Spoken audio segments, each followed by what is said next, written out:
The close friendship between Ghika, John Craxton and Patrick Leigh Fermor lasted for over 50 years, till the end of their lives.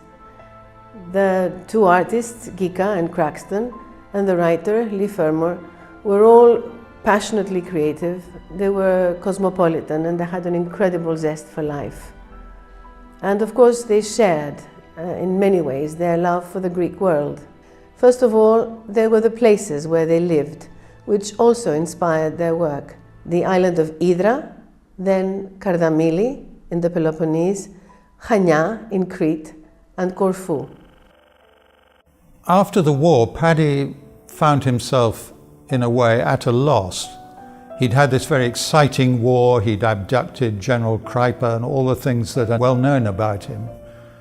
He went and worked for a time at the British Council. This was the time when he met, in Athens or in London, all the people who were to be important in his life, including Ghika and Tiggy, his wife, and then subsequently Barbara, Ghika, and John Craxton. So all these people came together at a time of a renaissance of literary and artistic collaboration between Britain and Greece. John Craxton first came to Greece in the spring of 1946. He was a young man in his early 20s and he fell in love immediately. He loved the light, the life, the landscape, the colours, but most of all he loved the people. He was here for most of the next 60 years and he had found his subject in his love of the Greek world forever. Ghika's imposing house, high up on the hill of Kamini, on the island of Hydra, had hosted many famous writers and artists of the 20th century. John Craxton had stayed there on many occasions for long periods and drew landscapes inspired by the Saronic Gulf. And it was in this house that Paddy wrote most of his book on money. I'm thinking of Hydra, when we had so many friends coming there. We had Paddy and John Leigh Fermor, Seferis, and Henry Miller, and my friend Katsimbalis, and wonderful discussions about all sorts of subjects there, drinking and talking of art, philosophy. And Ghika, the host, was introverted, erudite, distinguished. He adored his island and never ceased to describe it in his paintings and his writings.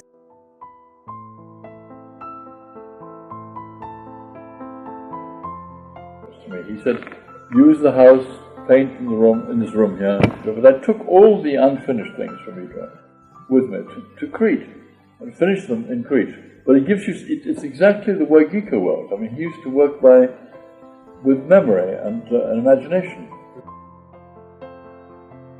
There are many letters between the Leigh Fermors and the Ghikas, all reflecting a deep friendship and a mutual admiration.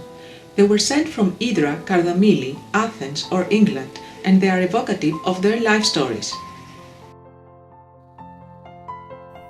Kardamili was at the core of Paddy's life. It took the first half of his life to discover this refuge in which he could be free to write and to entertain his friends. Πήγαμε στη Σπάρτη και Μίστρα και κατεβήκαμε όλο το Αίγαιο, το μεταπόδια. Και έτσι κατεβήκαμε στη Μάνη, βλέποντας τη Μάνη από πάνω σαν αετούς δηλαδή. Και είπαμε τι ωραίο θαυμάσιο μέρος είναι. Όλα αυτά τα άγρια βουνά και όλα τα ελιόφυτα και το νερό και τα νησιά και τα λοιπά. Και είπαμε εδώ θα ήταν το ιδανικό μέρος να μείνουμε. There was a constant stream of visitors to Paddy and Joan when they lived at Kardamili. Kardamili was a place for Paddy to write. He had a little studio in the garden where he could go and stare at the blank sheets of paper and cover them with his intricate words of his books. Joan was the mainspring of Paddy's life, the support and the prop and the influence which kept him on the rails throughout his life. Joan loved cats, and so did John Craxton. This was something the two had in common. John especially loved the company of his friends, and he loved going to Cardamili. He loved it in part because it was a recreation he felt of the lost house on Idra. John first went to Crete in 1947, and he returned the following year to trace some of the resistance comrades of Paddy Leigh Fermor in the White Mountains of Crete.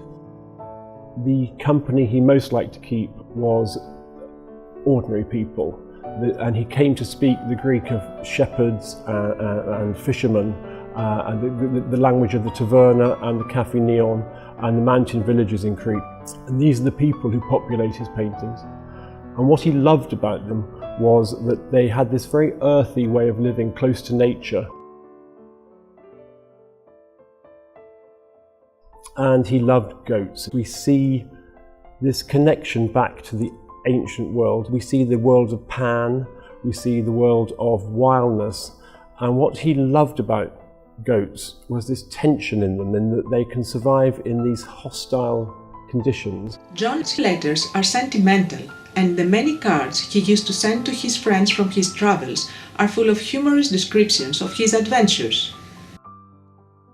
Barbara and Nico Ghika's world on Corfu was truly magical. Buildings of an old, ruined olive press in an idyllic setting had been transformed into a home with beautiful inner courtyards. A place for inspiration and creativity, it hosted many of their friends, among them the Leigh Fermors and John Craxton. I think Nico Ghika was Paddy's closest friend, with the possible exception of Zan Fielding, his old comrade from the war, because he found with Ghika a perfect correspondence of interests, both in the visual arts, but also sense of humour, writing, and intellectual background or hinterland. John and Paddy had remarkably similar natures. They so loved life that they often didn't actually get on with the work they were supposed to be completing. And the friendship was sealed, as it were, by Paddy's inviting John to design the covers of all his books. After Barbara died, John felt so badly for Nico, and he was often in Athens with him, absolutely loved Nico, and they were, Nico was older, but they were sort of brothers really, I think, and they both understood each other's art so well, and they understood each other's lives so well, and this was a very great friendship.